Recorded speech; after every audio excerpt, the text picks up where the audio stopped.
Hello, ladies and gentlemen, and this was a fantastic chapter this week, chapter 210, titled Dreams of One for All. Spooky. We start off with All Might talking to Gran Torino, and that's about it. But he remembers something that Shimura did tell him about a dream she had right around the time when she inherited One for All, and now that's it. Let's get to the fight. Deku is flipping and jumping all over the place and he's thinking to himself. And what is he thinking exactly? It's just about the unease of One for All. And boy, is that certainly going to make a big play later. Ooh, next we have spooky barrels flying towards Midoriya. And it's finally Reiko. Oh, wait, no, it's just Monoma. Come on, you can't tease me like that. So it's a little confusing. Monoma is alone with Deku, and he seems to be using Reiko's quirk, but Deku is worried that he copied Shinso's quirk. The only explanation I see is that Monoma can potentially be able to copy two quirks at once instead of only one, but I don't know. Finally, all I care about is that he learned his lesson from the sports festival and is refusing to talk to Monoma.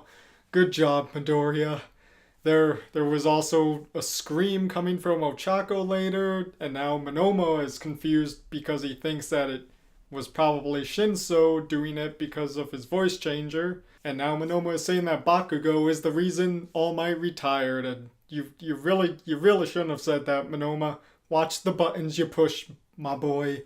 I have a feeling you are going to get a Detroit smash to the face eventually, very soon.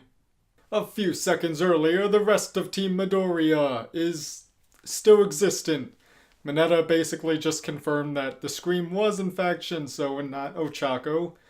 But I'm still not entirely sure why he did that, because even Monoma seemed concerned or confused about why he's doing that.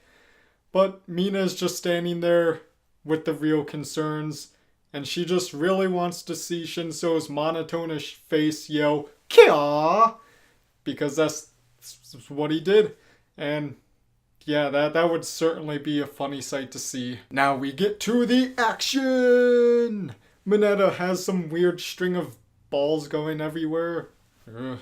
And out of nowhere, a bunch of tiny objects goes flying towards them like tiny barrels and bolts and whatnot. But it's the real Reiko this time.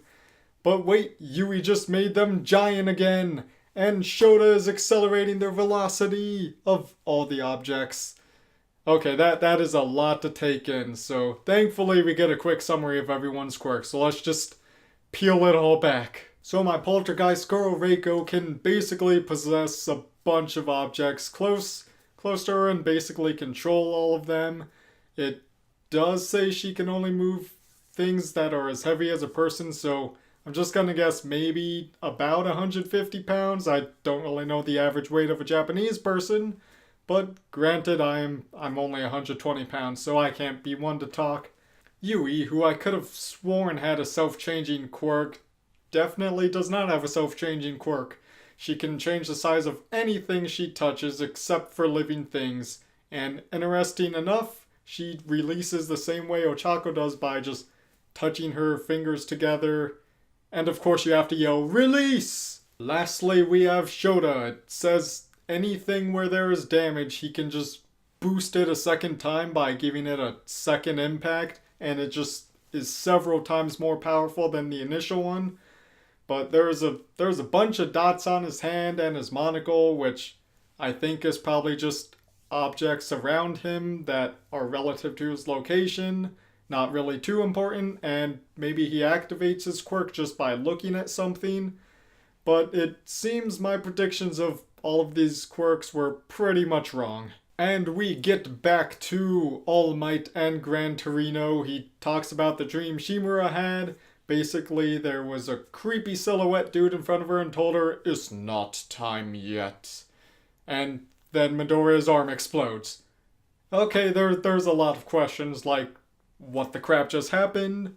There's really only two things that could have happened, and it's rather really good or really bad. Perhaps for the bad, he might be losing control of his quirk, or maybe his body as a whole, or that energy coming out of his arm is actually blood. Who knows? Or the good possibility his arm brace broke, so maybe he's got raging muscles now, just like All Might.